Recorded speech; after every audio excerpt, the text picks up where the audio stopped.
संहिता 101 वचन कहता है कि ढेर सारे पृथ्वी के लोगों यहोवा का जयकार करो। तो आइए हम यहोवा की महिमा करें जो जीवित है, सारे सृष्टि को संभालता है, सारे पृथ्वी का हकदार है महिमा का। उस यहोवा की महिमा करें। जीवित और पराक्रमी परमेश्वर पिता हम धन्यवाद देते हैं। सारा आदर सारा गौरव हम तुझे देते हैं। धन्यवाद देते इस सभा के लिए। तू सच्चा है, तू पवित्र है, तू करुणामय परमेश्वर है, तू योग्य है पिता। तो हमारे पापों को क्षमा करता है, तो हम लोग से प्रेम करता है।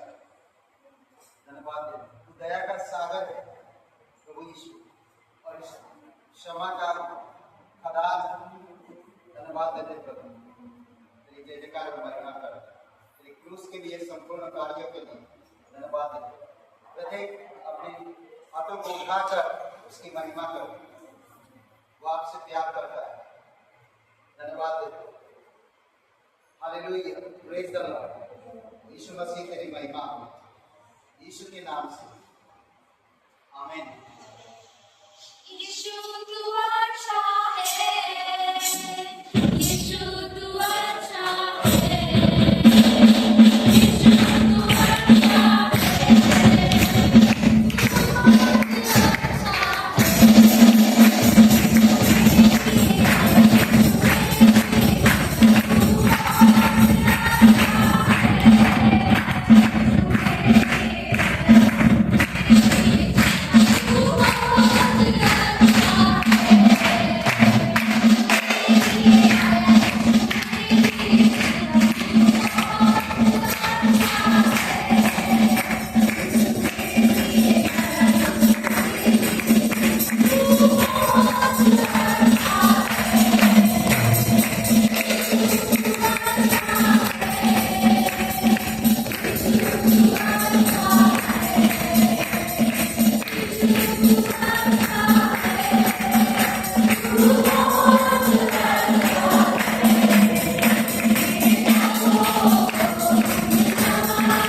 करुणामय परमेश्वर हमें बीमारी से, पापों से, मृत्यु से तू हमें छुड़ाया है।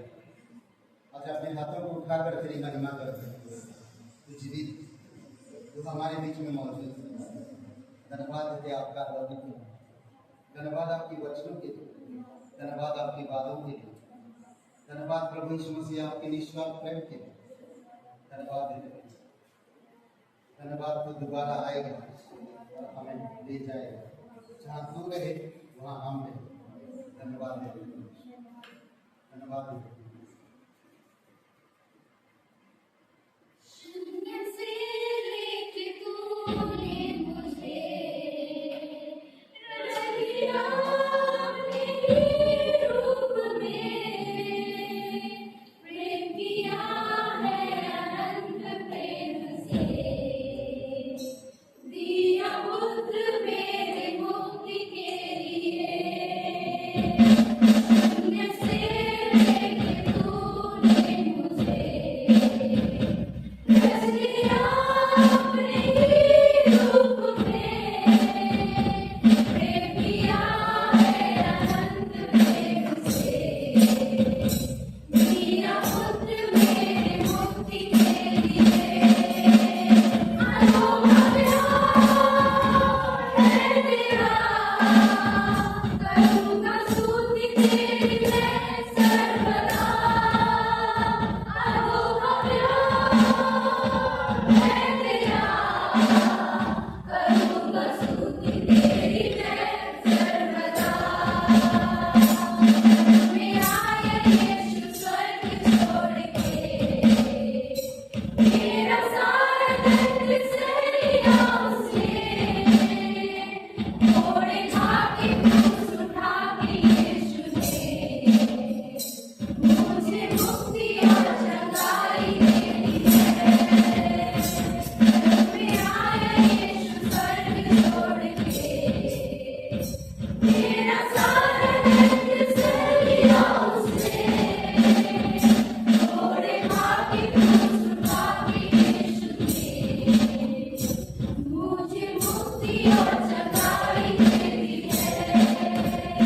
अनोखा प्यार है तेरा, करूँगा स्तुति तेरी मैं सर्वदा। अनोखा प्यार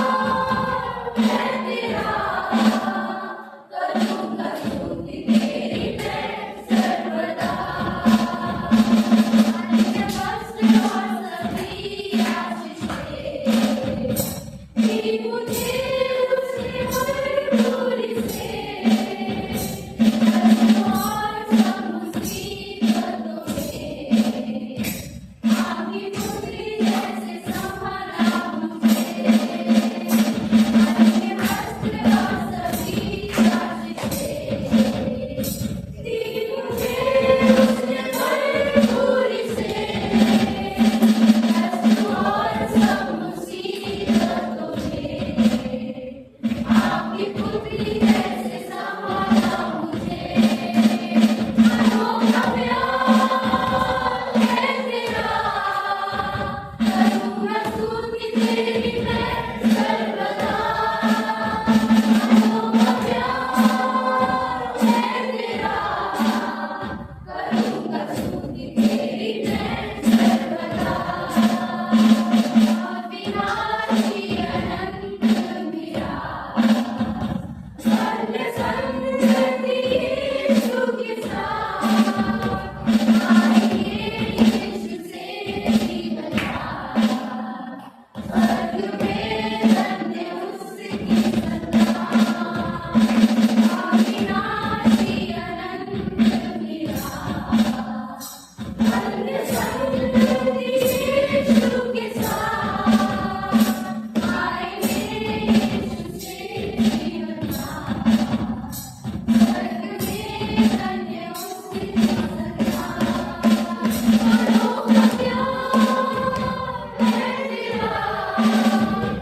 दयालु है, करुणामय परमेश्वर, सारा आदर सारा महिमा तुझे में दे, सदा सर्वदा हम करते हैं, क्योंकि तू पवित्र पवित्र सेनाओं का यहोवा, तू पवित्र, तू जीवित हमारे बीच में मौजूद, प्रत्येक लोगों को तेरी आत्मा से, तेरी इच्छा से आज बातें करो पिता, तेरी अनुग्रह के सिंहासन से, तेरी पवित्र वचनों से आज हमारे हृदय को स्पर्श करोगे।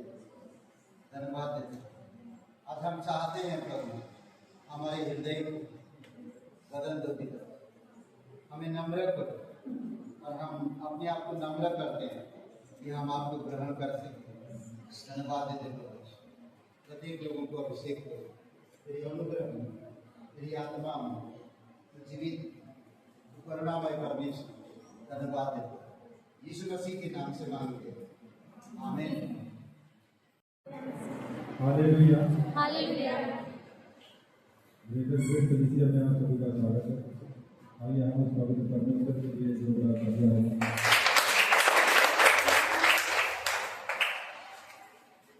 यहाँ पर एक वचन है दानियल अध्याय 9 का 9 वचन है, परंतु यद्यपि हम अपने परमेश्वर प्रभु यीशु से मिल गए तो भी तो दया सागर और क्षमा की हानि है। परमेश्वर हमारा प्रेम करने वाला परमेश्वर है और हमें क्षमा हर समय क्षमा करने वाला परमेश्वर है। मनुष्य आज भले ही गलतियों को क्षमा नहीं करते, पिता गलतियों को क्षमा नहीं करते, लेकिन हमारा परमेश्वर जो है वो हर समय हमारी गलतियों को क्षमा करता है। जैसा आप सभी लोग जानते हैं कि रविवार सभा रखी है, तो आप सभी लोग का स्वागत है कि सभा अधिक से अधिक संख्या में लोग आए और हम लोग मिलकर परमेश्वर की आराधना और उसकी महिमा करें। सोमवार और मंगलवार को जो क्लास होता है, पहला क्लास है बुनियादी मसीही सच्चाइयाँ और दूसरा क्लास है सिद्धांतों का परीक्षण। तो आप सभी लोगों का स्वागत है, आप सभी लोग आ सकते हैं बाइबल क्लास में। गुरुवार को 6:30 बजे सभा रखी है, सभा में आप सभी का स्वागत है। आइए और पहले आप लोग को इतनी पर दिखाया जा रहा होगा, आगे आप लोग नोट कर सकते हैं। गुरुवार को उपवास प्रार्थना होती है, चर्च ऑफिस में होगी। यदि कोई इवेंट कराना चाहना है तो बता सकते हैं आप लोगों को। जैसा आप लोग जानते हैं कि शनिवार नरसिंहपुर और काका गाँव वहाँ भी सभा रहती है, वहाँ के लिए भी आप सब प्रार्थना करें कि अधिक से अधिक लोग परमेश्वर की हजूरी में आए, उससे इसकी महिमा करें। आपके साप्ताहिक परिवार है माती जी, उनके परिवार के लिए प्रार्थना करें कि परमेश्वर उन्हें स्वस्थ रखे, प्रेम शांति और आत्मिकता में बढ़ाएं। साप्ताहिक सर्दी है पास्टर पीटर रोज कोलकाता से नामों को ध्यान रखें और उनके लिए प्रार्थना करें। ईश्वर में पवित्र आत्मा और उसकी इच्छा के अनुसार में अगुवाई करें। कलीसिया बड़े ऐसी से बने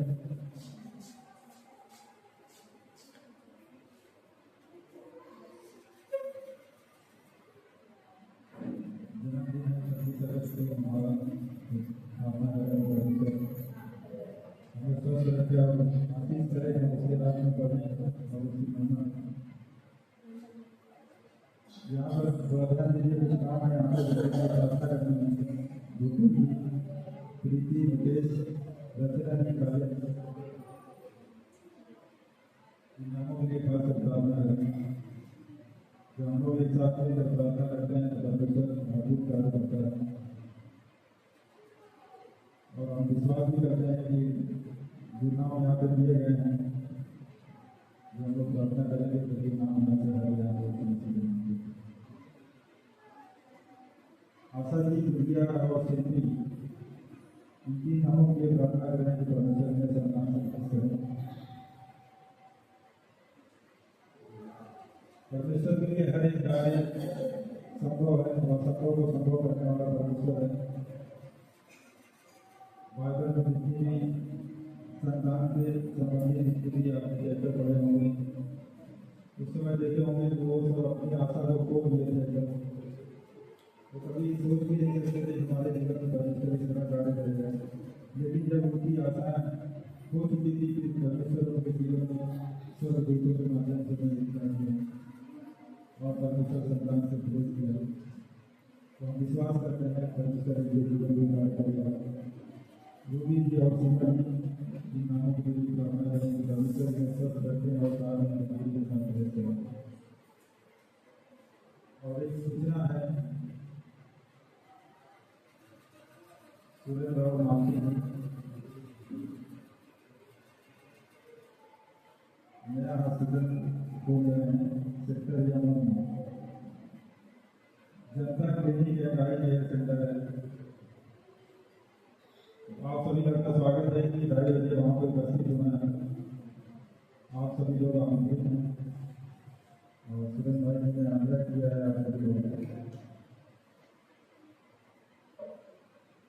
एड्रेस है सेक्टर M1 विश्वनाथ अकेडमी के पीछे।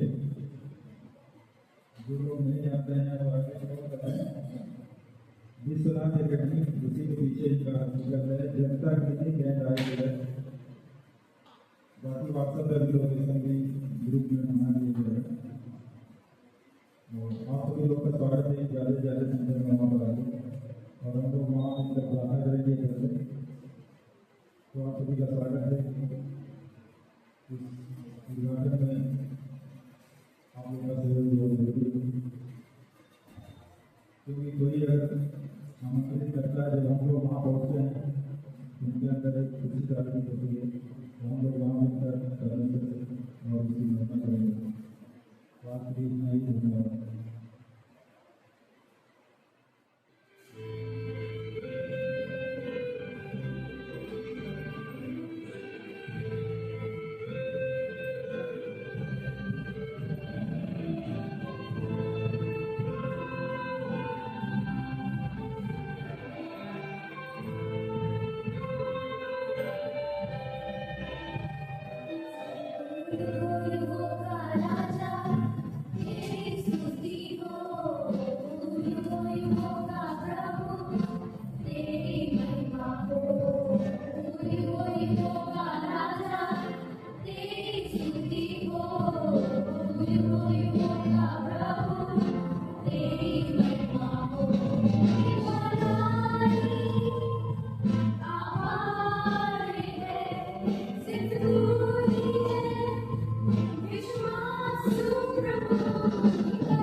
Vision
उपस्थित है यहाँ पर, तो हम लोगों ने प्रार्थना किया था कि परमेश्वर बातें करेंगे और सचमुच परमेश्वर बातें करेंगे। तो आइए हम लोग जल्दी से खोलेंगे एक परमेश्वर का वचन जो उत्पत्ति और उसका 4 अध्याय, वहाँ पर एक भेद के विषय में है और उसके विषय में हम लोग बात करेंगे। दो भाई हैं यहाँ पर जिन्होंने परमेश्वर के पास भेंट लाई है, उसके विषय में हम लोग बातें करेंगे, है ना। तो उत्पत्ति 4 और उसका 3 पढ़ते हैं हम लोग। वहाँ पर लिखा है, कुछ दिनों के पश्चात कैन यहोवा के पास भूमि की उपज में से कुछ भेंट ले आया और हाबिल भी अपनी भेड़ बकरियों के कई एक पहलौठे बच्चे भेंट चढ़ाने ले आया और उनकी चर्बी भेंट चढ़ाई।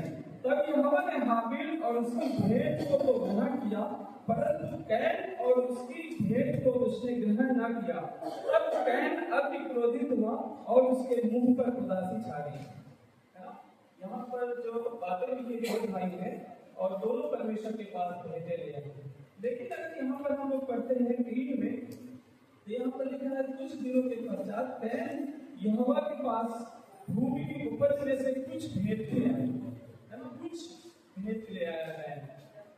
और अगर हम लोग आगे पढ़ेंगे 4 में, तो वहाँ पर हाबिल जो भेंट ले आया वो पहलौठा अपने पशुओं में से पहलौठा भेंट ले आया परमेश्वर के पास, है ना। तो इन दोनों में फर्क, परमेश्वर ने हाबिल की भेंट को तो ग्रहण किया, लेकिन कैन की भेंट को उसने ग्रहण नहीं किया, स्वीकार नहीं किया। क्यों? क्योंकि उसने, वहां पर लिखा है, क्योंकि उसने अपनी कुछ भेंट, कुछ जो खेती करता था उसमें से कुछ चीजें परमेश्वर के पास ले आया। लेकिन जो हाबिल था वो अपना पहलौठा, जो उसका जो भेड़ बकरी जो चराने वाला था, पशुओं का रखवाला था, वो पहलौठा, मतलब वहां पर लिखा है कि वो पहलौठा बच्चे भेंट चढ़ाने के लिए परमेश्वर के पास ले आए, है ना। आज हम लोग आज परमेश्वर के पास अगर हम आते हैं तो परमेश्वर को पहलौठा, जैसा कि यहाँ पर जो लिखा है कि हाबिल की भेंट से परमेश्वर पसंद हुआ, ना कि कैन की, है ना।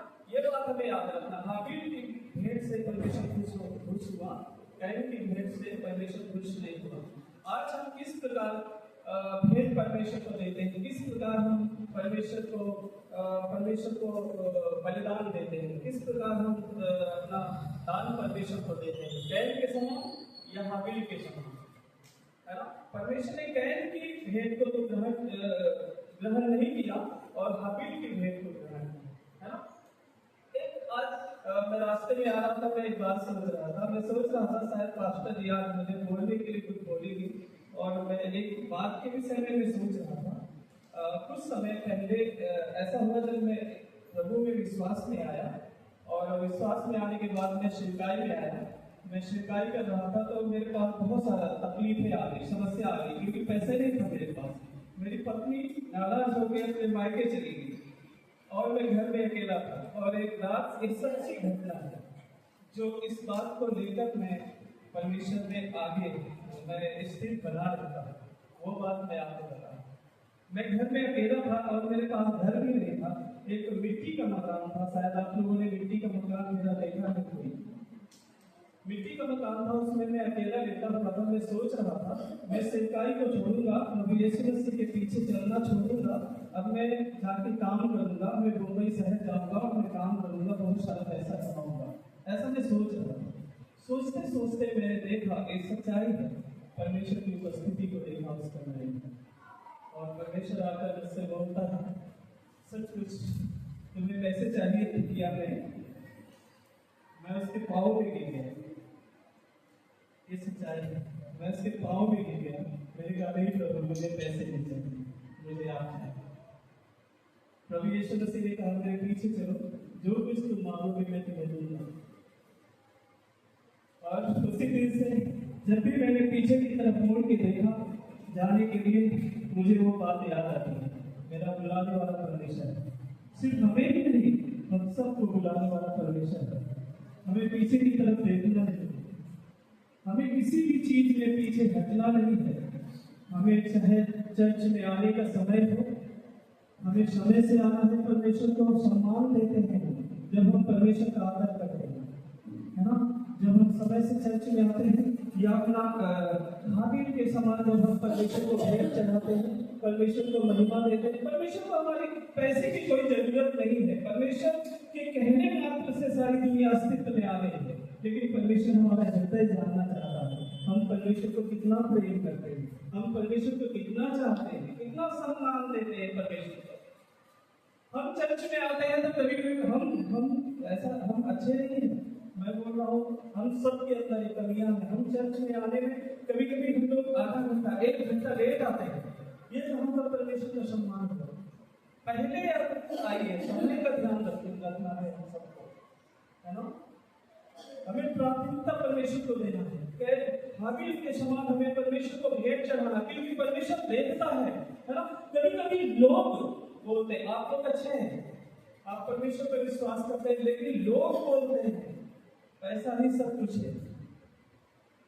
मैं बोलता हूँ पैसा कुछ नहीं। परमेश्वर बाइबल बोलती है पैसा कुछ नहीं, परमेश्वर सब कुछ है। पैसे से हम कुछ खरीद नहीं सकते, अनंत जीवन हम खरीद नहीं सकते।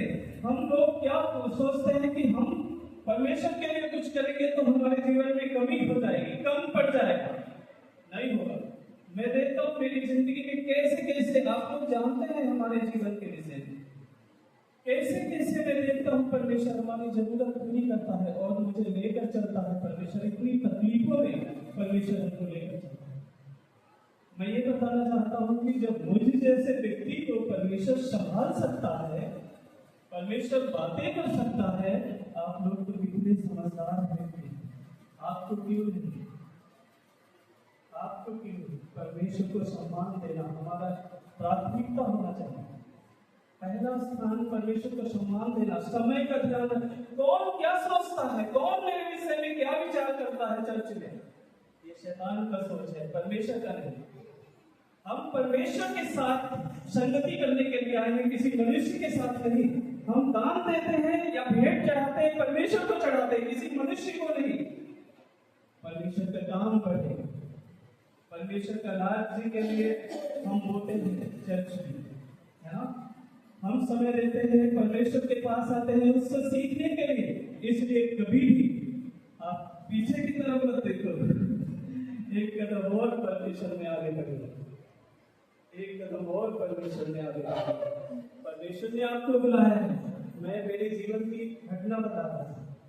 जब मेरे जीवन में बहुत सारी तकलीफें आई, आप लोग जानते हैं, बहुत सारी, मैं परमेश्वर को छोड़कर जा सकता था, लेकिन मुझे याद आता मुझे बुलाने वाला परमेश्वर है।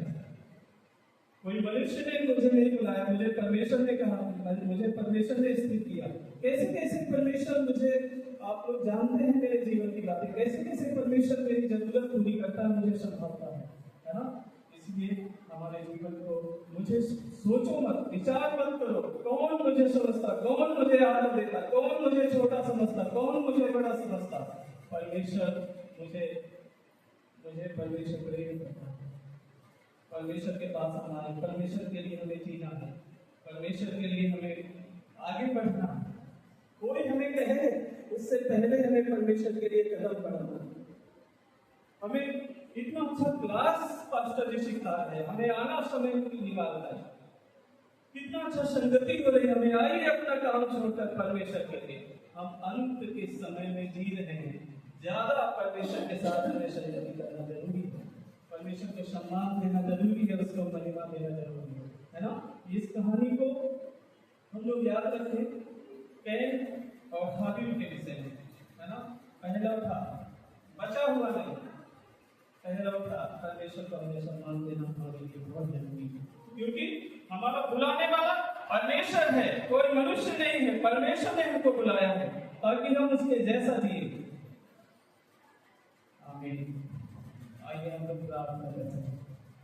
पवित्र परमेश्वर, आपकी उपस्थिति के लिए हम धन्यवाद देते हैं। सचमुच परमेश्वर, आप हमको तो लगातार लेकर चल रहे हैं परमेश्वर, और हम विशेषकर प्रार्थना करते हैं जैसे जितने भी भाई बहन लोग आज यहाँ पर बैठे हैं प्रभु यीशु मसीह, हम सब लोग परमेश्वर आपको प्राथमिकता दें और हम पीछे नहीं। परमेश्वर, हम एक और कदम हम आपके साथ बढ़ें और आपकी इच्छा को पूरी करें परमेश्वर, और हम आपकी महिमा करें परमेश्वर। आप हम लोगों को समझ लो, बुद्धि दो परमेश्वर, आप अपनी महिमा के लिए हम लोगों को मजबूत करिए परमेश्वर।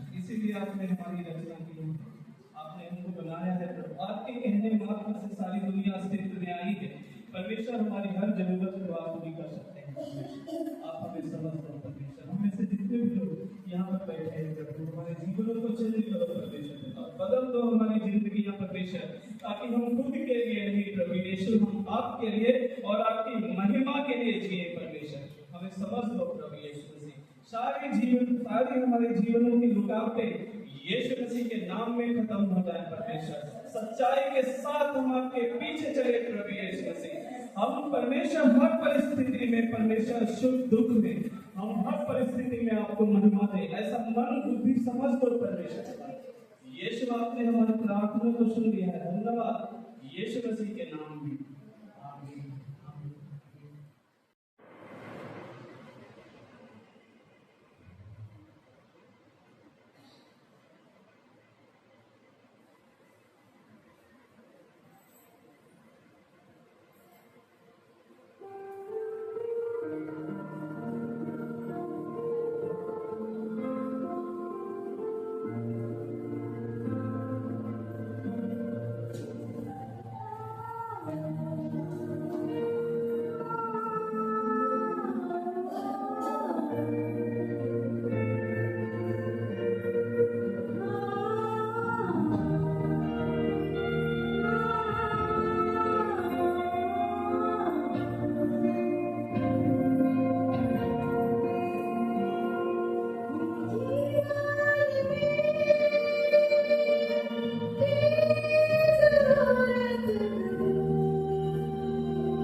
गामिया का अध्याय 9 1 से 19 वचन पढ़ेंगे।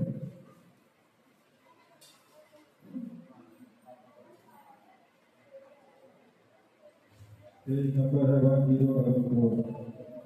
आइए हम लोग पढ़ते हैं गामिया अध्याय 9।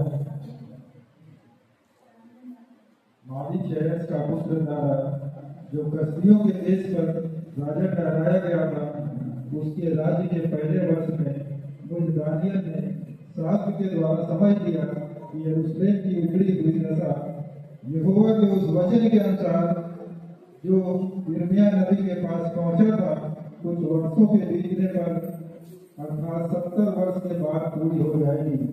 तब मैं अपना मुख प्रभु परमेश्वर की ओर करके गिड़गिड़ाहट के साथ प्रार्थना करने लगा और उपवास कर टाट पहनदार में बैठकर वरदान मांगने लगा। मैंने अपने परमेश्वर यहोवा से इस प्रकार प्रार्थना की और पाप का अंगीकार किया। हे प्रभु, तू महान और भययोग्य परमेश्वर है, जो अपने प्रेम रखने और आज्ञा मानने वालों के साथ अपनी वाचा को पूरा करता और करुणा करता रहता है।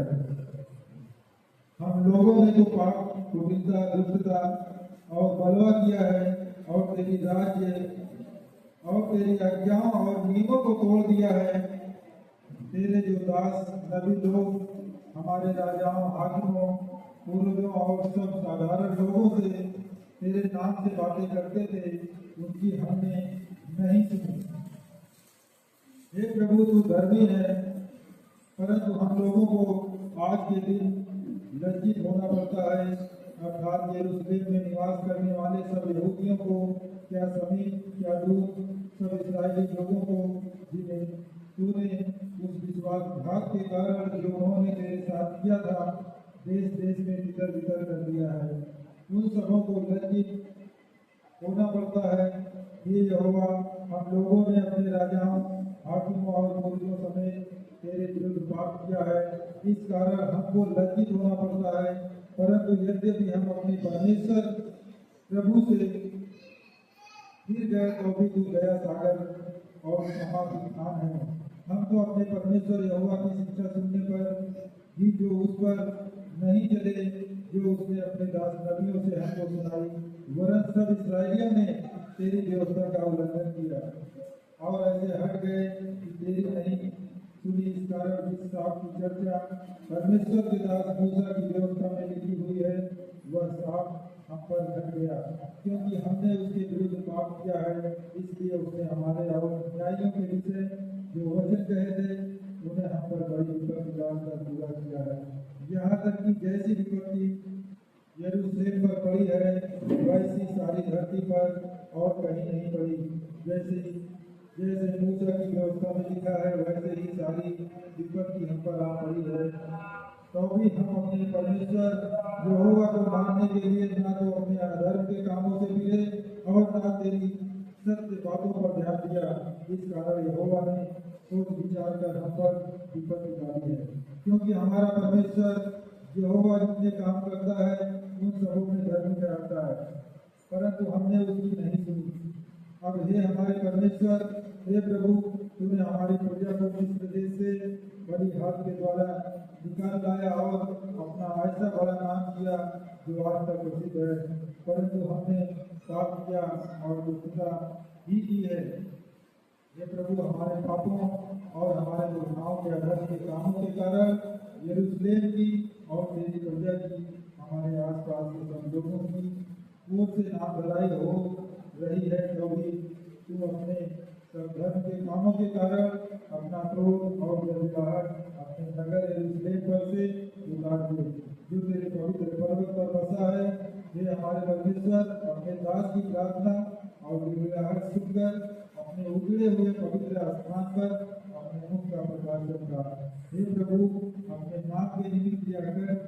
हे मेरे परमेश्वर, कान लगाकर सुन, आँख खोलकर हमारी उजड़ी हुई दशा और उस नगर को भी देख जो तेरा कहलाता है, क्योंकि हम जो तेरे सामने गिड़गिड़ा कर प्रार्थना करते हैं और वह अपने धर्म के कामों पर नहीं, वह तेरी बड़ी दया के कामों पर भरोसा रखकर करते हैं। हे प्रभु, सुन ले। हे प्रभु, प्रभु पाप क्षमा कर। हे प्रभु ध्यान देकर जो करना है उसे कर, विलंब न कर। हे मेरे परमेश्वर, तेरा नगर और मेरी प्रजा तेरी ही कहलाती है, इसलिए अपने नाम के लिए ऐसा ही कर। हालेलुया। धन्यवाद है पिता परमेश्वर, प्रभु यीशु मसीह हम आपका धन्यवाद करते हैं। आपके चरणों में आते हैं पिता परमेश्वर। अभी जो वचन को हम लोगों ने पढ़ा है पिता परमेश्वर, आप मजबूरी को समझ कि हम वचनों को क्षमा करेंगे। धन्यवाद करते हैं यीशु मसीह के नाम में, आमीन।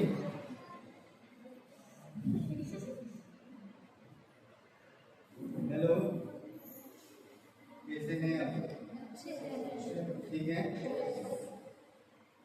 लाइक करिए, करते नहीं आप लोग? डिवोशन मैसेज संडे का, बुधवार का संदेश लाइक करते नहीं? अरे सुनो ना सुनो, लाइक तो करो भाई। क्यों? हाँ, ओके। आज हम लोग जो बात करेंगे क्या है? परमेश्वर क्षमाशील है। क्षमा का मतलब माफ करना। वाह, ओके। और एक बात ध्यान रखिए, परमेश्वर सत्य है, ठीक है, और परमेश्वर का वचन भी सत्य है, और परमेश्वर आपकी अपराधों को कभी स्मरण नहीं करता, कभी भी नहीं। हमें क्रूस की मृत्यु को और प्रभु यीशु मसीह के पवित्र लहू को देखना है, और उसके पुनरुत्थान को देखना है। जब हम ये देखते हैं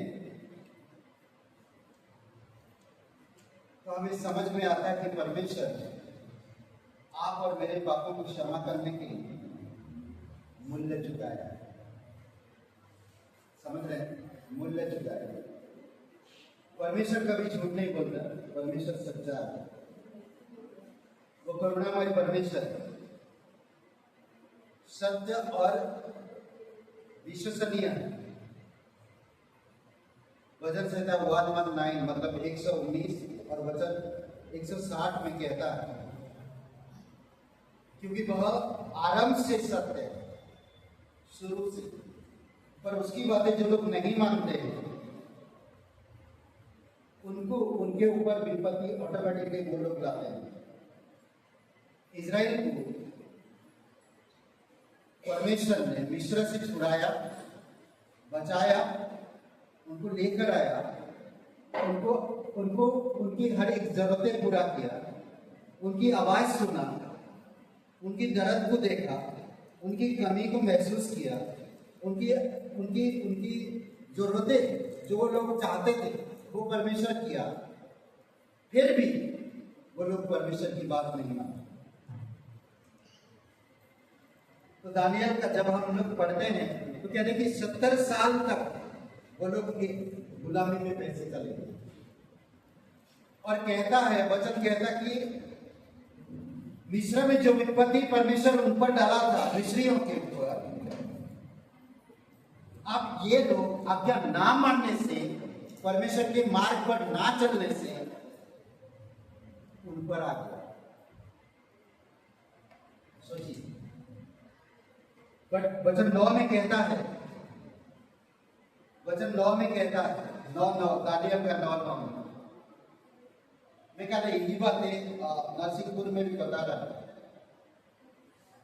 कई बार हम लोग परमेश्वर की जो वचन, पवित्र बाइबल, ये जो है पवित्र बाइबल ना, ये बाइबल हम लोग बहुत हल्का महसूस करते हैं, समझ रहे हैं? बहुत हल्का। पर ये बाइबल शुरू से अंत तक सच्चाई से, आध्यात्मिक से भरा हुआ है, समझ रहे हैं? हमें कभी भी इसको नजरअंदाज नहीं करना चाहिए, कम नहीं आंकना चाहिए, और ना ही इसको हम दूसरे किताबों में तुलना करना चाहिए। समझ रहे हैं? ये जीवित है, ये जीवित है, इसमें परमेश्वर का श्वास है, मतलब सांस। समझ रहे हैं? तो वो वचन कहता है दानियल का 9:9, फिर आओ, लौट आओ, परमेश्वर कहता लौट आओ, क्योंकि परमेश्वर दया का सागर है और क्षमाशील, क्षमा का खान है। खान मतलब जानते हैं, खदान। खान मतलब जानते हैं क्या है मतलब इसका? हाँ, खान मतलब क्या होता है? हाँ, क्या होता है इसका, क्या मतलब है?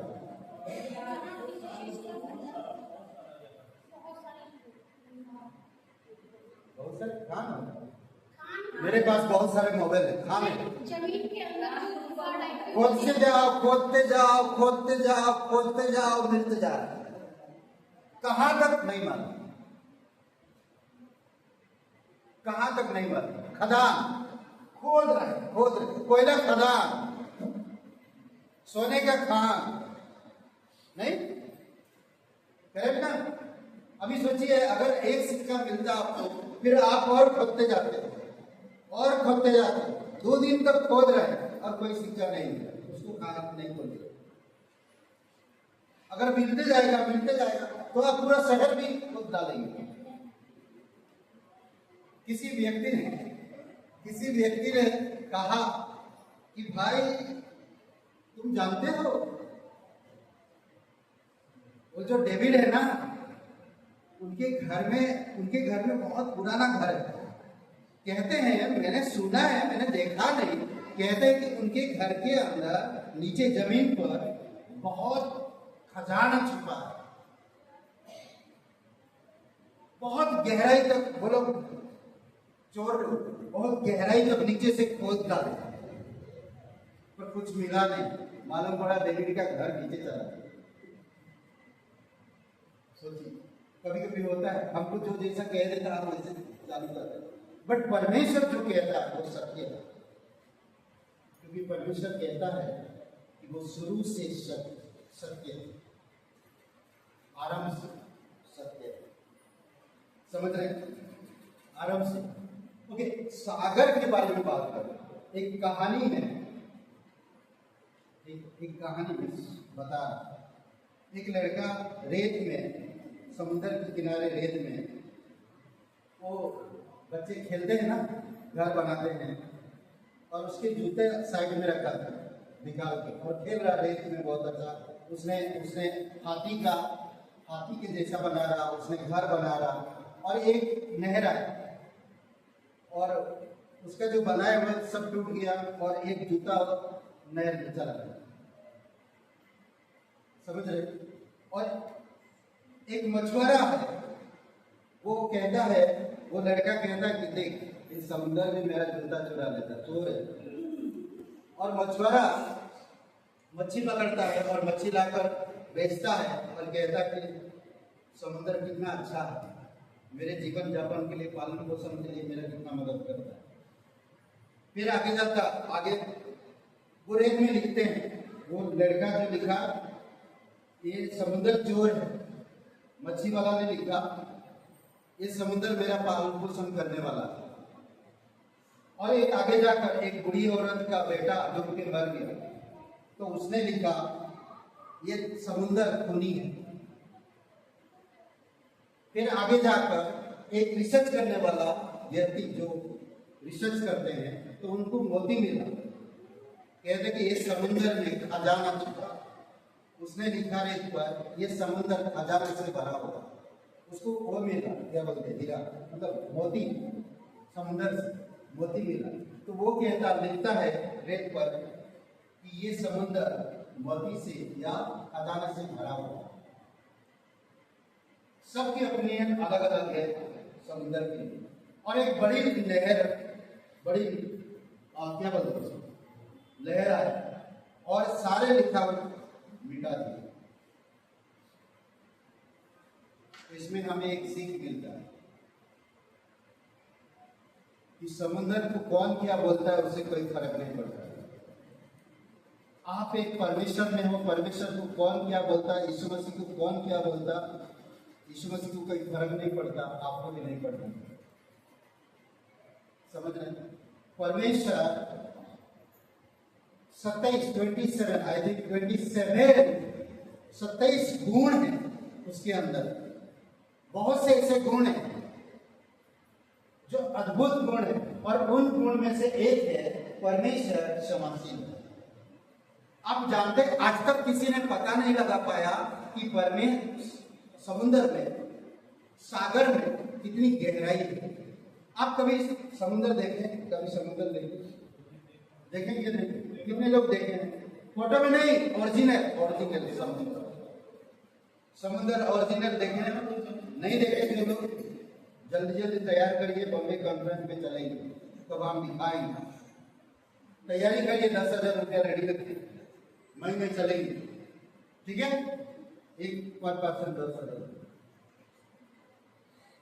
अरे आप घूम आएंगे, समुद्र दिखाएंगे, कभी कल पूछेगा तो मैं समुद्र देखा।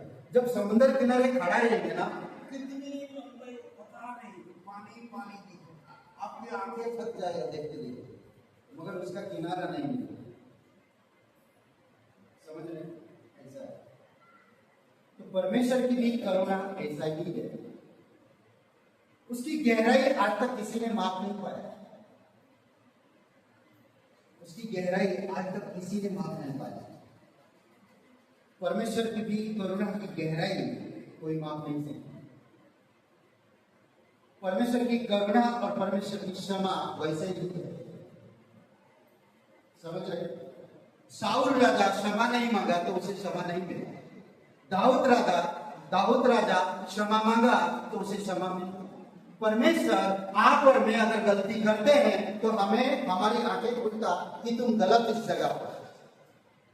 जब हमें आंखें खुलता और परमेश्वर प्रकाशन देता और हम कहते हैं कि मैं इस जगह पर गलत हूं, तो परमेश्वर के पास आते हैं नम्रतापूर्वक और परमेश्वर से कहते हैं कि परमेश्वर मुझे माफ कर दीजिए, मैं वो माफ अब नहीं करूंगा। तो उसको माफी नहीं, उसको माफी नहीं। अभी हम लोग सीख रहे हैं क्लास में सिद्धांतों का सर्वेक्षण। उसमें परमेश्वर के गुण के बारे में जानो, परमेश्वर के नाम के बारे में देखो, परमेश्वर के अलग अलग नाम, उसमें गुण दिखता है, उसमें सामर्थ दिखता है, वो क्या है उस नाम का अर्थ मिलता है। और उसकी सारे गुण, कितने गुण हैं परमेश्वर के जानते हैं आप? नहीं जानते। कई बार हम सभा में हमें नहीं मिलता है सब। एक गुण के ऊपर बात करेंगे, आज मैं एक गुण के ऊपर बात करूंगा। ऐसे बहुत से गुण हैं, 27 तो मेन गुण है, 5 मेन गुण है। कितने लोग क्लास में? पहला कौन सा है? परमेश्वर आत्मा, परमेश्वर अनंत, परमेश्वर जीवन, परमेश्वर अनोखा। ये 5 मेन, और भी बहुत से गुण हैं, नहीं जानते। जब मैं किसी के गुण के विषय में नहीं जानूंगा तो मैं वैसे व्यवहार नहीं कर पाऊंगा उस व्यक्ति के साथ। मेरे पास्टर मैं देखा पास्टर काल सिल्वा, तो वो हर एक लोगों के प्रति उनकी हाव भाव से समझ जाते कि वो कैसा है और उसी तरह से बात कर रहे हैं। अगर बच्चा है तो वो बच्चा बन जाता है, अगर जवान है तो वो जवान बन जाता है, अगर बूढ़ा है तो बूढ़ा बन जाता है। एक बूढ़े व्यक्ति को क्या चीज, किस तरह से बात करना, उसको किस तरह से, क्यों? क्योंकि वो जानते हैं कि परमेश्वर के साथ उनका, परमेश्वर की स्वभाव, परमेश्वर का गुण कैसा है। इसीलिए वो हर एक मनुष्य के साथ उसी प्रकार से डील कर पाते हैं, क्योंकि परमेश्वर हर एक मनुष्य से अपना तरीका, अपना गुण दिखाता है अलग अलग। जब हम परमेश्वर का गुणों को समझ पाते, परमेश्वर के साथ अच्छा संगति रखते, उसकी वचनों को डेली पढ़ते, तो वो भी इंसान परमेश्वर की तरह बर्ताव करेगा, रवैया अपनाएगा। समझ रहे हैं? सोचिए यूहन्ना के 8वां अध्याय में, सोचिए कौन माफ कर सकता है ऐसे औरत? पूरे समाज, हर एक लोग उसको दोष लगा, घेर कर उसको पकड़ कर जबरन उसको लेकर आ रहे किसके पास? यीशु के पास। आरोप लगा रहे।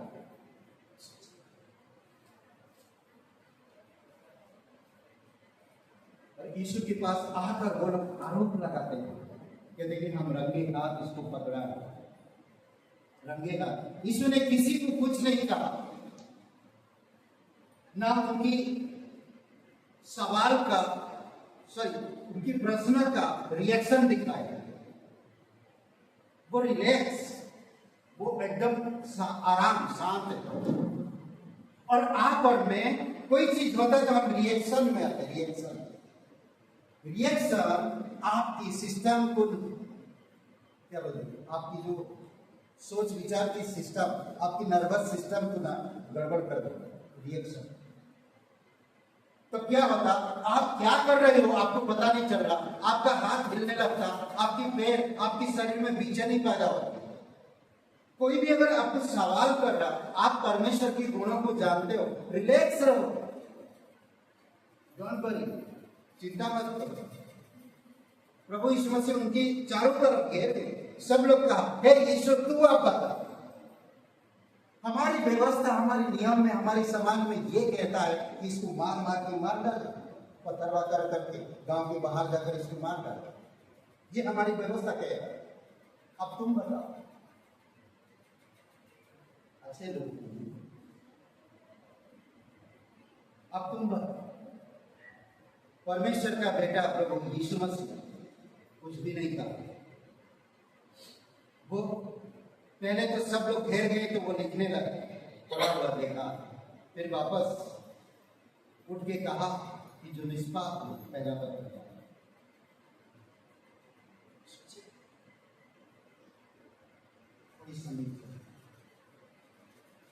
कि आप और मैं नहीं कर सकते, आप और मैं नहीं कर सकते,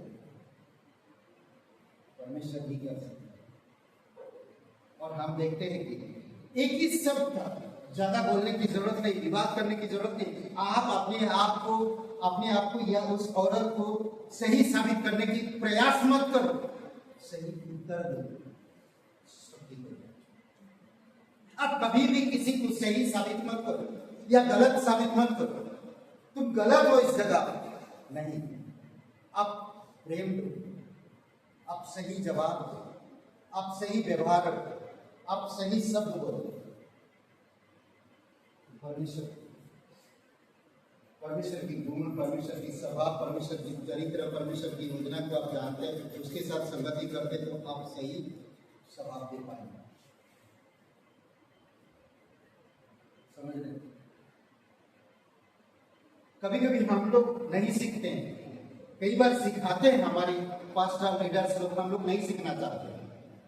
नीति वचन में कई बार बताया, शिक्षा से मुंह मत मोड़ो, शिक्षा को प्रिय जान, सीख दिन रात जब भी मौका मिलता, सीखने से सीख आती है, समझ आती है, ज्ञान आता है, सीखने से समझदार बनते हैं। जरूरी नहीं कि मैं पास्टर बनूं तभी सीखूं, जरूरी नहीं। आपके घर, आपके आसपास के लोगों से, आपकी समाज में आप कैसे डील करोगे।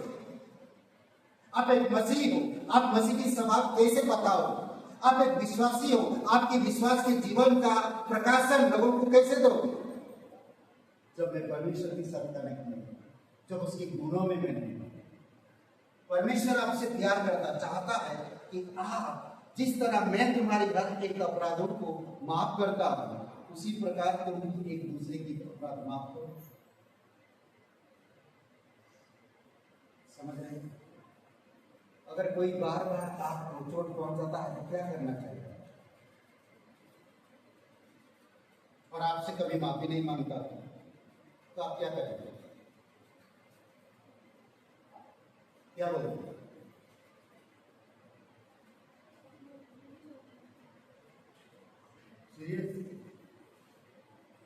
एम्बुलेंस फोन लगाओ, सबको भेजो। हाँ, कोई आपको रोज बार बार चोट पहुंचाता हो, ठीक है, और वो माफी नहीं मांगता, तो आप उसके साथ क्या व्यवहार करें, क्या कर सकते हैं? या कोई आपको दुख देता है, रोज दुख देगा, और कभी उसको आप बता भी रहे, वो समझ भी रहा, मगर कभी आपसे माफी नहीं मांगता, तो आप क्या करेंगे?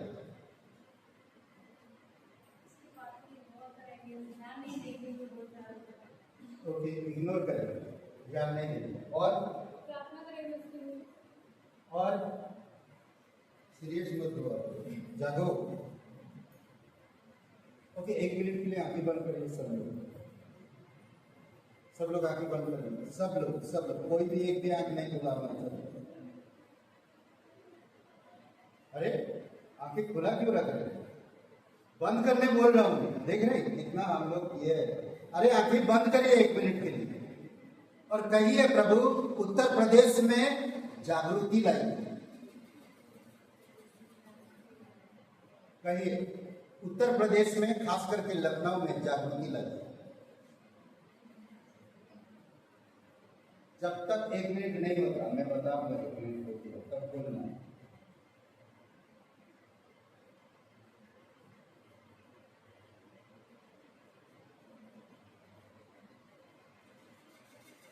ओके, अभी बोल सकते हैं। अब बताइए, आप लोग 1 मिनट में कितनी बार बोला कि उत्तर प्रदेश लखनऊ में जागृति लाइए? कितनी बार बोला? कितनी बार बोला? बोलिए, कितनी बार बोला? हाँ, कोई कहता 5 बार, कोई कहता 2 बार, कोई कहता 1 बार। सोचिए हम लोग कितना कमजोर है।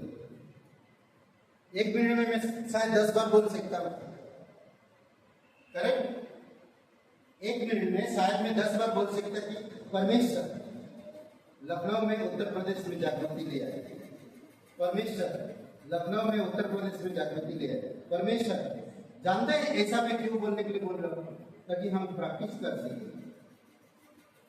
जैसा एक बच्चे को सिखाया जाता है, ये बॉल को 10 बार घुमाओ, और 10 बार घुमाओ।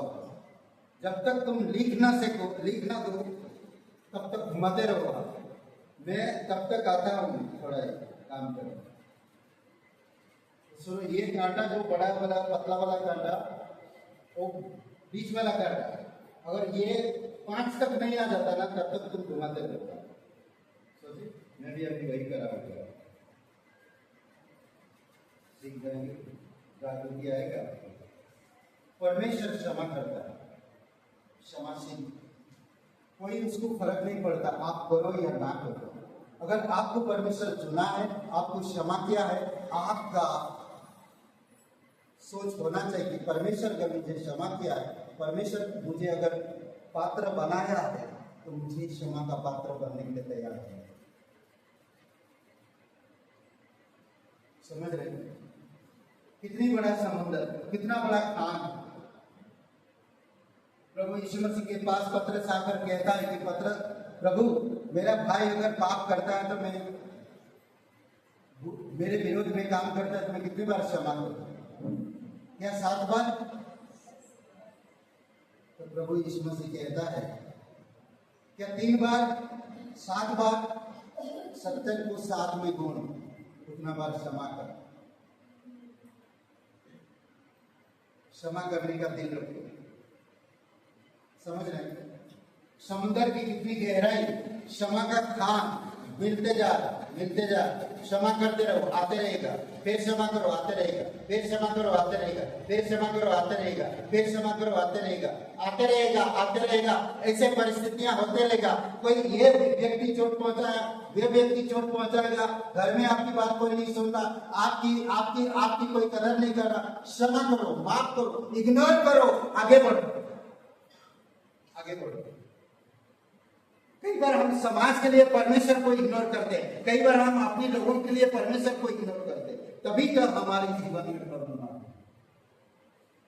ये इजराइल ने क्या किया? वही तो किया, नबियों की बातें नहीं सुना। परमेश्वर जो लोगों को ऊंचाई पद पे रखा था उनकी आज्ञा नहीं माने, उनकी शिक्षा ग्रहण नहीं किए, तो क्या हुआ? बंदिश में चली गई, तकलीफें आई, खाने के लिए तरसे बोलो, अपने बच्चों को मारे, अपने बच्चों को पकाएं, अपने बच्चों को खाएं। सोचिए ऐसा हालत हो गया उनके जीवन में, 70 वर्ष तक उनको झेलना पड़ेगा, ऐसा परमेश्वर का, और ऐसा हुआ। फिर भी बार बार परमेश्वर कहता है कि लौट आओ, उड़ाओ पुत्र। परमेश्वर पिता का दिल देखो कैसे, उड़ाओ पुत्र ने अपने पिता से सब ज्यादा धन संपत्ति बंटवारा करके लेकर गया और कुकर में सारी चीजें उड़ा दिया। फिर भी पिता उसको डांटा नहीं, उसको कुछ बोला नहीं, लौट आया, उसे माफ किया, उसे उसी पद में फिर से ग्रहण किया।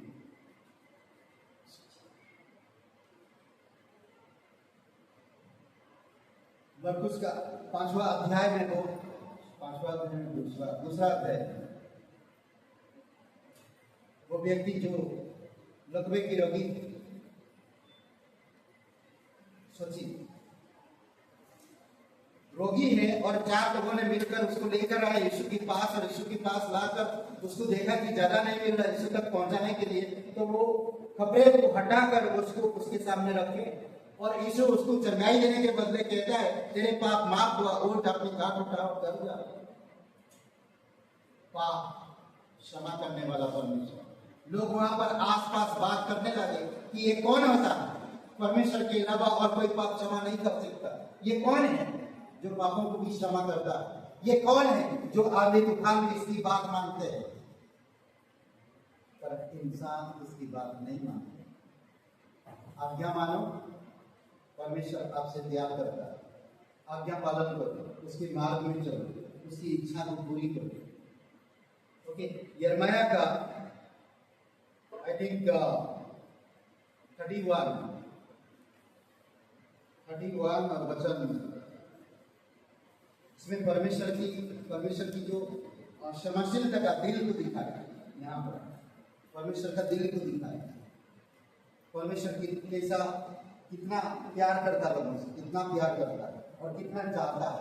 हम कमजोर है, कमजोर में ही हम गलत करते हैं, कमजोरी के कारण, और हम गलत करते हैं, और परमेश्वर चाहता है कि हम कमजोरी ना रहे। देखिए इस प्रकार कहता है यिर्मयाह का 31,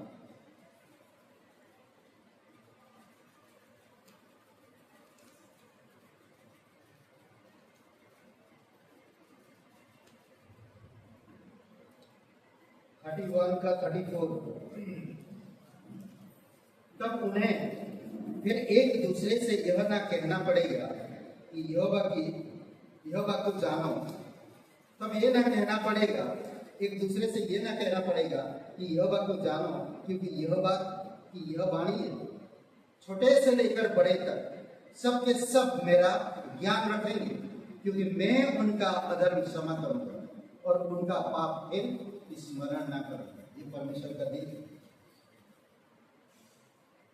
वो चाहता है कि तुम सब मेरे ज्ञान रखो, छोटे से बड़े मेरे ज्ञान रखो, मेरे ज्ञान में बढ़ो। परमेश्वर चाहता है मन फिरा, आओ मेरे पास, नम्र बनो, ग्रहण करो मुझे। परमेश्वर आपको बढ़ाए, आओ मेरे पास, मैं तुम्हारे पापों को माफ करूंगा, तुम्हारे अधर्म को फिर मैं स्मरण नहीं करूंगा। काम हो, आ जाओ। सोचो, आज अगर हमें परमेश्वर संसार से बुलाया तो हमें संसार में नहीं बल्कि परमेश्वर में बढ़ना चाहिए, बल्कि परमेश्वर में बढ़ना चाहिए। समझ रहे?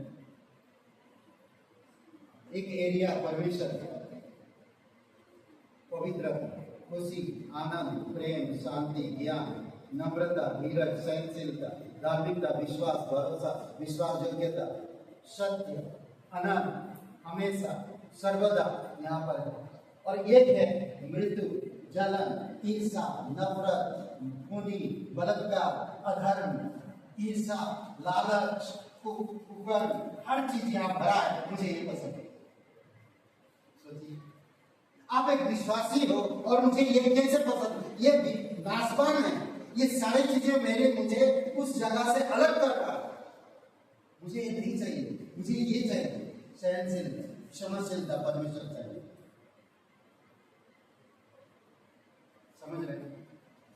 तब हम आगे बढ़ पाएंगे।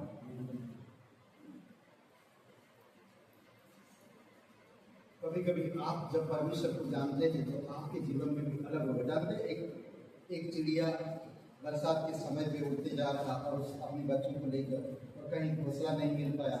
एक भारी भरकम पेड़ को देखा और वो पेड़ से पूछा कि मैं आप, उसकी डाली में बैठ कर कहा, मैं आपकी इस जगह पर मैं घोंसला बना के मेरे बच्चों के साथ रह सकता था? वो पेड़ मना कर देता, कहता नहीं, मना कर देता। और फिर बहुत बहुत बड़ा पेड़ था, बहुत मजबूत पेड़ था, पर उसने मना कर दिया और आगे बढ़ता है। फिर एक कमजोर पेड़ देखता है, इतना मजबूत नहीं था, उसको पूछता है कि क्या मैं इसमें घोंसला बना के मेरे बच्चों के साथ रह सकता हूँ? तो उसने बोला ठीक है, ओके रहो, मुझे कोई प्रॉब्लम नहीं। तो वहां पर रहा, घोंसला बना के बच्चों के साथ रहा, उसी के साथ रह रहे। और बहुत बरसात हो रहा, तूफान चल रहे, आंधी आ, पानी चारों तरफ भर गया। जो पेड़ मजबूत था वो गिर गया, उसकी जड़ें उखड़ा है और वो बह गया। बहते बहते चिड़िया हंस रहा, देखा तो मुझे आश्रय नहीं दिया, इसलिए तेरा ये हालत है। कई बार आप पर मैं भी माफ नहीं कर पाता, क्षमा नहीं कर पाता, लोगों को अपने दिल में जगह नहीं दे पाते,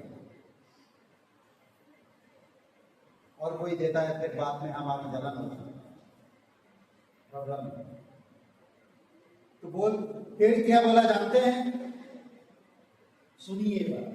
पेड़ ने बोला, बहन तू मुझे जो चाहे वो बोल दे, पर मुझे पता था कि मैं इस आंधी तूफान में, बरसात में गिरने वाला हूं। मेरे जड़ें ऊपर आ गई, इसलिए मैं तुझे मना किया। जान बचा।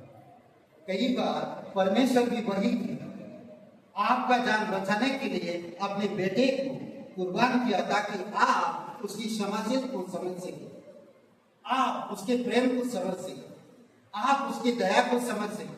वो कह रहा, मैं सागर की तरह मेरे पास करुणा है, मेरे पास खान की तरह क्षमाशील है, तुम मेरे पास आओ, मैं तुम्हें क्षमा करूंगा, आओ मेरे पास।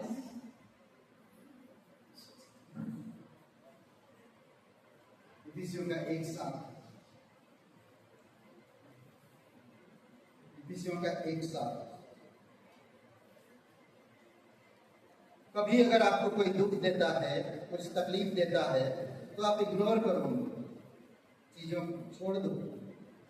जैसे अभी जब मैं पूछ रहा था तो आप लोगों ने कहा, हमको उसमें उसके लहू के द्वारा छुटकारा, अर्थात अपराधों की क्षमा, उसके उस अनुग्रह के धन के अनुसार मिला। उसके लहू से हमारी अपराध मिट गई।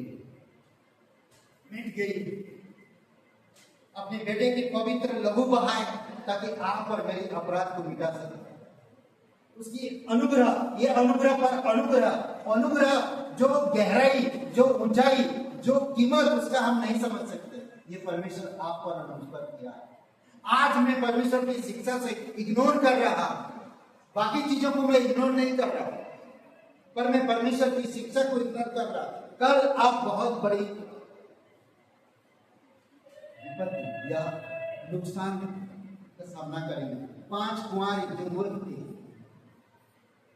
इग्नोर किए थे,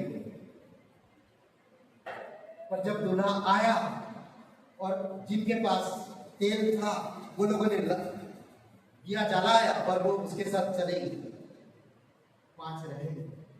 तब वो तेल ढूंढ रहे हैं, क्योंकि उनका दिया बुझ चुका है। तेल मिला, उनका दिया जलाया और आए, द्वार खटखटाए, तो उनको आवाज आया भीतर से, कौन हो तुम? मैं तुम्हें नहीं जानता। मत बनिए। परमेश्वर क्षमाशील, परमेश्वर का दिल रखिए। आप एक दूसरे को क्षमा करो। आप किसी को अंडर में नहीं रख सकते, आप किसी का जीवन बदल नहीं सकते।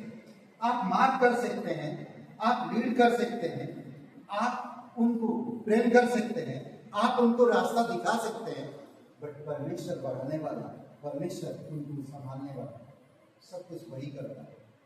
अगर वो गलत कर रहे हैं, कुछ गलत चीजों का मैं इग्नोर करूं, कहो ये गलत हो तुम इस जगह पे, मैं तुम्हारा साथ नहीं दे सकता, इग्नोर करो। जब आप साथ नहीं देंगे तो वो समझ जाएंगे कि अगर मैं इस प्रकार करते रहूंगा तो मेरी माँ, मेरी बहन, मेरे पापा, मेरे भाई, बड़े भाई, मेरे दोस्त, कोई मेरा साथ नहीं देगा मगर मैं ऐसा करते रहूंगा। कई बार हमें इग्नोर करना पड़ता है, उनके गलत कामों में साथ नहीं देना। परमेश्वर हमारे गलत कामों में साथ कभी नहीं देते। यीशु मसीह किसी के गलत कामों में साथ नहीं देते। यीशु मसीह ने भीड़ को देखा और सारे भीड़ एक औरत पर उंगली उठा रहे और एक औरत को दोष लगा रहे। दोष लगाना उनका जायज है, क्योंकि उनको आंखों से देखा, उनको रंगे हाथ पकड़ा है उससे गलत करते हुए और यीशु के पास लेकर आए। यीशु ने भीड़ को देखकर, भीड़ का साइड लेकर नहीं कहा कि मैं एक काम करो, अच्छा नेताजी नमस्ते, कैसे हैं? हाँ ठीक है, ओके ओके, अच्छा ओके, हाँ ठीक, देखते हैं क्या होता है, आइए प्रार्थना करके देखते क्या नहीं। उसने कुछ नहीं कहा। अरे पंडित, अरे नेताजी, अरे याजक, आप आ गए यहाँ, कमाल है। अरे आप क्यों आए? आप इतना तकलीफ क्यों हुई? आप इतने बड़े हो, हम इतने छोटे नहीं। अपनी कौन है वो अच्छी तरह से जानता है, वो कौन है। वो डरा नहीं, वो भयभीत नहीं हुआ, भीड़ को देख कर नहीं, शर्म लज्जा कुछ नहीं चिंता करता। उसने वही किया जो परमेश्वर ने उसे कहा। जो निष्पाप हो पहला पत्थर ला। आप और मैं भी परमेश्वर के ज्ञान में अगर रहते हैं तो सही जवाब दे पाएंगे, चाहे वो याजक हो, चाहे वो पुरोहित हो, चाहे वो नेता हो, चाहे वो कोई भी। समझ रहे हैं? इसलिए जरूरी है हमें परमेश्वर के गुण को समझना। ये था परमेश्वर की जो अद्भुत क्षमाशीलता के बारे में। वो आन है क्षमा करने का। आप और मैं उसमें जुड़े हुए हैं, उस पर भरोसा करते हैं। तो आप और मैं क्या बन सकते हैं? अगर वो खदान पूरी तरह से, तो आप और मैं क्या बन सकते हैं? नदी तो बन सकते हैं, ताल तो बन सकते हैं। ताल के इर्द गिर्द में देखेंगे हरा भरा, नदी के आसपास देखेंगे हरा भरा। अगर वो खदान है, अगर वो महासागर है, करुणा का महासागर है, तो मैं तो एक नदी बन सकता हूँ। अगर वो खदान है, एक मैं कारखाना तो बन सकता हूँ उत्पादन करने के लिए, कुछ लोगों को माफ करने के लिए तो कारखाना बन सकता। खड़ चल रहा कारखाना, आवाज आ रहा, कुछ तो बन रहा उत्पादन। अगर परमेश्वर क्षमा का खदान है तो मैं एक कारखाना हूँ। खदान से माल आता है और यहाँ आके रुकता है और यहाँ काम करता है, अंदर माइंड में जाके, फिर यहाँ से निकलता है क्षमा, माफ करो।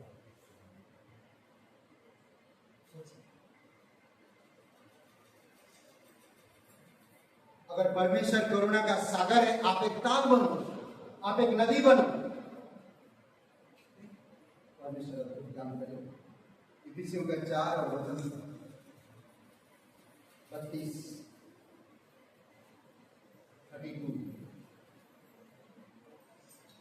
एक दूसरे पर कृपालु और करुणामय हो। ताल बनो, नदी बनो, एक दूसरे पर कृपालु और करुणामय हो। और जैसे परमेश्वर ने मसीह में तुम्हारे अपराध क्षमा किए, वैसे ही तुम भी एक दूसरे के अपराध क्षमा करो। परमेश्वर डायरेक्ट आके आपके पापों को क्षमा नहीं किया। मसीह में जो लोग थे उनकी पाप क्षमा। परमेश्वर बहुत सारे लोग गुनहगार है, उनकी पाप क्षमा नहीं कर रहा। मसीह में जो लोग हैं, जो मसीह में आते हैं, जो मसीह के द्वारा उनको क्षमा मिलता है, जो मसीह को ग्रहण करता वही क्षमा का हकदार होता है। और परमेश्वर उसके बार बार उसके जीवन में क्षमा लेकर आए। कई बार हम जाने अनजाने में गलतियां करते हैं। परमेश्वर कहता कि हे ज्ञान से दृढ़ता से मेरे पास आओ, क्योंकि मेरा पुत्र तुम्हारे साथ, मेरे बेटे का लहू तुम्हारे साथ। गलतियां होगा, हम कमजोर इंसान हैं। कई बार हम झूठ बोलेंगे, कई बार हम ईर्ष्या करेंगे, कई बार हम लालच करेंगे, कई बार हम गिरेंगे, कई बार हम दूसरे को दोष लगाएंगे। ये सब चीजें हमारे अंदर है, कमजोरी है। पर जब हम परमेश्वर की स्वभाव और गुण और उसके वचनों में, उसकी आज्ञाकारिता में बढ़ते हैं, ये सारी चीजें धीरे धीरे कम होता है और हम परमेश्वर में बढ़ने लगते, परमेश्वर की स्वभाव में बढ़ने लगते, परमेश्वर की गुणों में बढ़ने लगते हैं। समझ रहे हैं? तो ये सारी चीजों को परमेश्वर नजरअंदाज नहीं करता, माफ करता, हमें हिम्मत देता, हमें बढ़ाता, हमें प्रोत्साहन करता। कहता हे कमाल, तुम बाइबल स्कूल में एक क्लास, एटलीस्ट एक क्लास करो, तुम मेरे विषय में जानो, एटलीस्ट एक क्लास, कमाल, आओ, एक घंटे, 2 घंटे। अब देखो मैं तुम्हारे जीवन में उजाला ले आऊंगा, कमजोरी को हटाऊंगा। समझ रहे? तुम्हें प्रोत्साहन करूंगा। अद्भुत है ना? क्षमा परमेश्वर द्वारा हमें हमारे पापों का दंड लिए उत्तरदायी ठहरा, क्योंकि मसीह ने हमारे पापों को मूल्य चुकाया। सब कुछ उत्तरदायी ठहरा है। दंड के लिए हमें उत्तरदायी नहीं ठहरा है। समझ रहे? चाहता था परमेश्वर ठहरा सकता, पर मसीह ने हमें पापों से छुटकारा दिया। तुम पापी हो, तुम्हें दंड की सजा भुगतना पड़ेगा। नहीं, दंड से हमें हटाया। कितना आसान, कितनी सच। हम लोग आज ठान लेते हैं दंड मिलना तो चाहिए, सबक सीखना तो चाहिए, सबक मिलना तो चाहिए, ताकि दोबारा ऐसा ना करें। परमेश्वर दे से आपको करने की जरूरत है। वचन से 109 पढ़िए, बुरे लोगों के बारे में बात करता है। आप कभी भी उनके लिए गलत मत सोचो। प्रभु यीशु मसीह कहता है, अपने शत्रुओं से भी प्रेम रखो, जो तुम्हें सता रहे उनके लिए प्रार्थना करो। बस हमें यही करना है। जब तक आप माफ करोगे नहीं, तब तक आपकी भेंट ऊपर जाएगा नहीं, ग्रहण स्वीकार नहीं होगा। माफ करो, स्वीकार हो जाए। समझ रहे? जरूर। ओके, वाले वचन पढ़िए। कुलुसियों का किताब 2 अध्याय। हमारे ऊपर एक दंड और एक विधि हमारे ऊपर था, जो हमेशा हमें पकड़ के रखा था। हमारी परंपरा, बहुत से ऐसी चीजें था जो हमें पकड़ के रखा था। यहाँ पर देखिए क्या कहता है, कुलुसियों का 2 अध्याय और वचन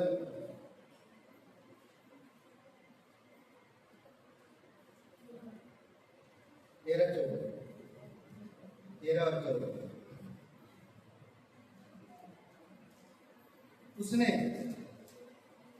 उसने तुम्हें भी, जो अपने अपराधों और अपने शरीर की खतना रहित दशा में मुर्दे थे, उसके साथ जिलाया और हमारे सब अपराधों को क्षमा किया और विधियों का वह लेख जो हमारे नाम पर और हमारे विरोध में था मिटा डाला और उसे क्रूस पर कीलों से जड़कर सामने से हटा दिया।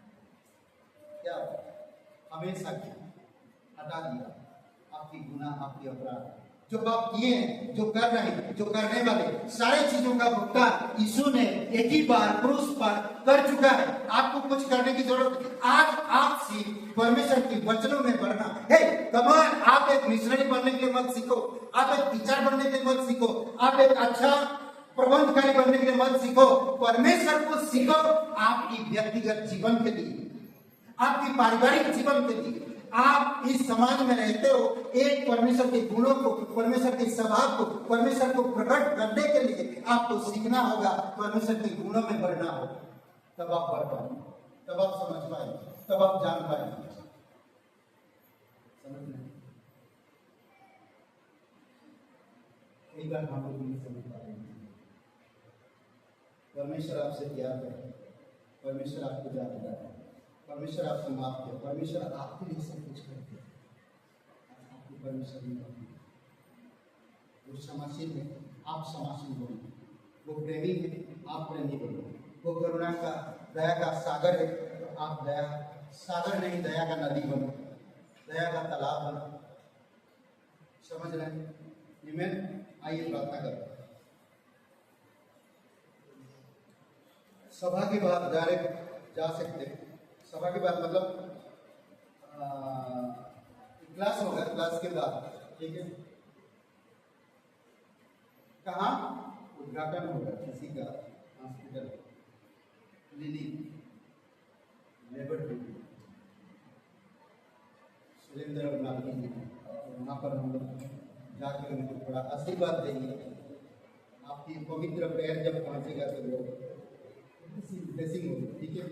तो आप लोग आइएगा। ग्रुप में एड्रेस डाला है तो आ जाएगा। 4 बजे का टाइमिंग नहीं है, 2:30 बजे का टाइमिंग है। 4 बजे वहाँ पर लिखा हुआ है और 2:30 बजे का टाइमिंग है, ठीक है। आइए प्रार्थना करते हैं।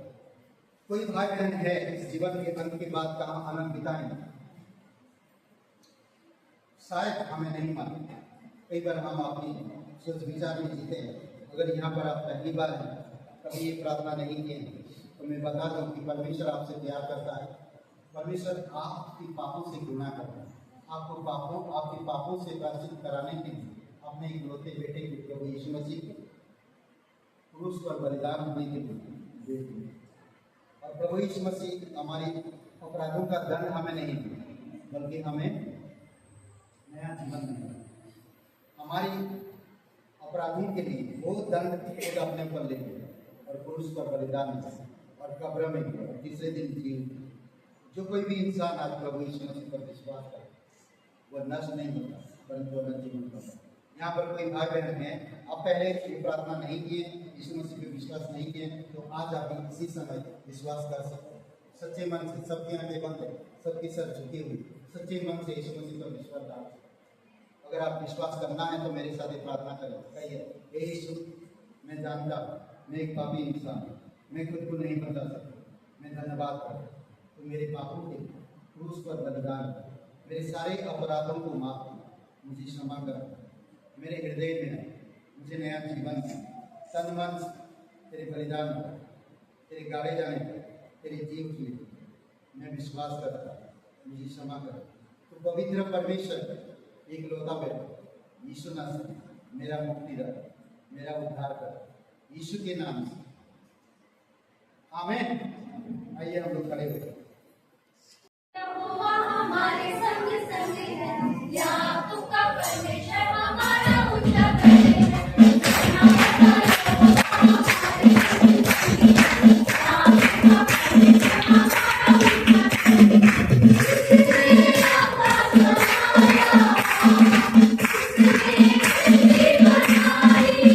आकाश बनाया, उसने पृथ्वी बनाई। सर्वशक्तिमान प्रभु है,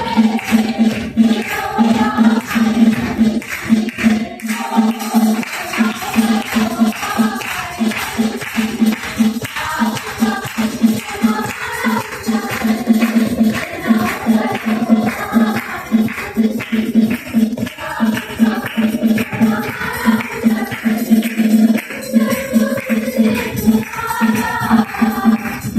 सर्वशक्तिमान प्रभु है, यहोवा हमारे संग संग है। Hallelujah.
परमेश्वर पिता परमेश्वर प्रत्येक लोगों को तेरे अनुग्रह में तेरी सच्चाई, क्षमा, प्रेम, आनंद, शांति,